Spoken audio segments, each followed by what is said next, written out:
Perkenalkan, nama saya Bapak Purwanto dari SMP Negeri 3 Meranggen, Kabupaten Demak, Provinsi Jawa Tengah. Pada hari ini saya akan menjelaskan tentang perkembangan masyarakat pada masa Hindu-Buddha di Nusantara. Adapun sasarannya adalah kelas 8 kurikulum merdeka. Silahkan menyaksikan. Tujuan pembelajaran. Setelah mempelajari materi ini, peserta didik diharapkan mampu mendeskripsikan proses masuknya budaya Hindu-Buddha ke Indonesia. 2. Menunjukkan peninggalan sejarah bercorak Hindu-Buddha di Indonesia. Bisa dilihat pada peta. Indonesia letaknya sangat strategis karena dilalui oleh dua benua, yaitu benua Asia dan benua Australia, dan dilalui oleh dua samudra, yaitu Samudra Pasifik dan Samudra Hindia.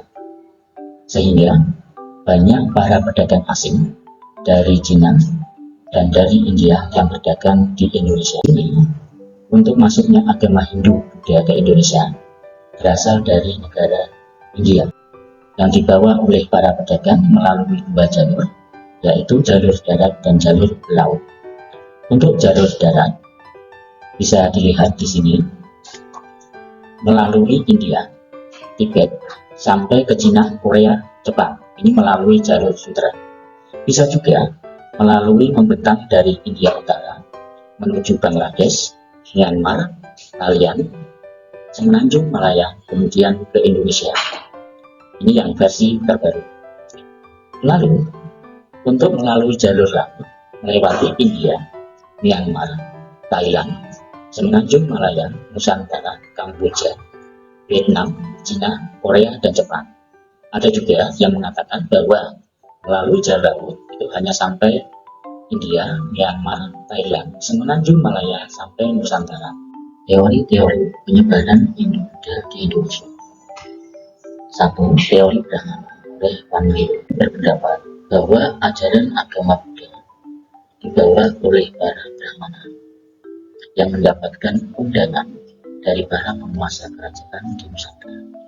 Tujuannya untuk datang dan menobatkan para raja dengan memimpin upacara keagamaan.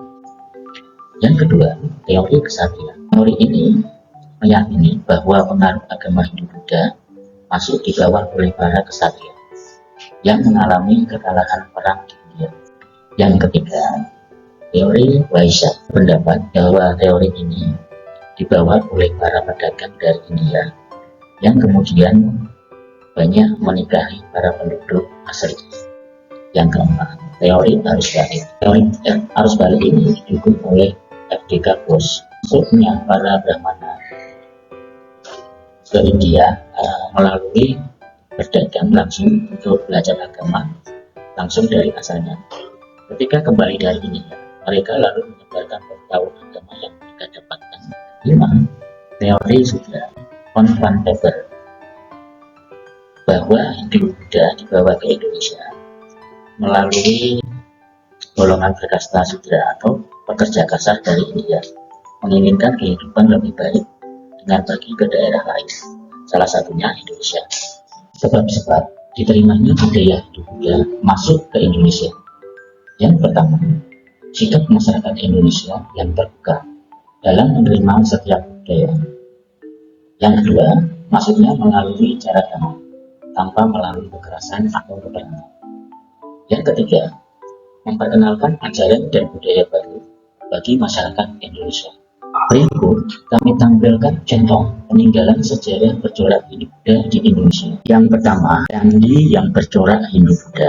Pada gambar berikut ada candi Prambanan. Lalu yang kedua ada candi Borobudur.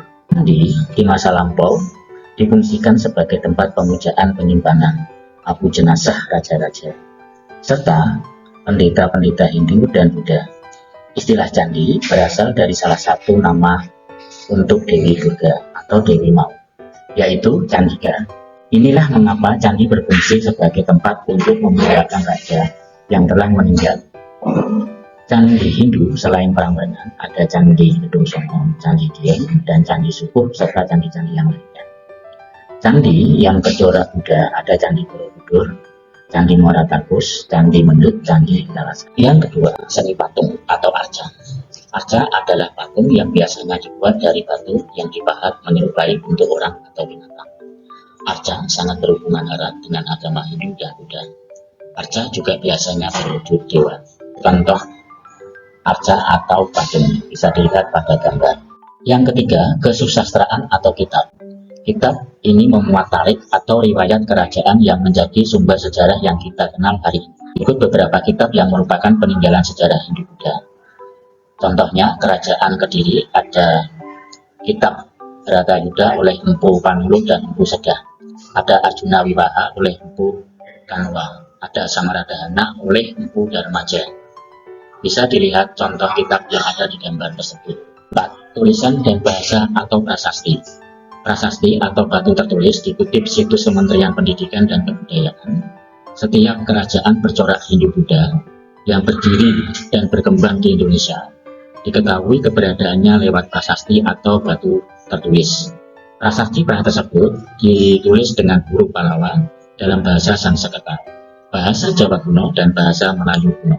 Berikut referensi yang saya gunakan, ada 6. Yang pertama buku IPS kelas 7 di Wikipedia, lalu beberapa saya ambilkan dari situs Google.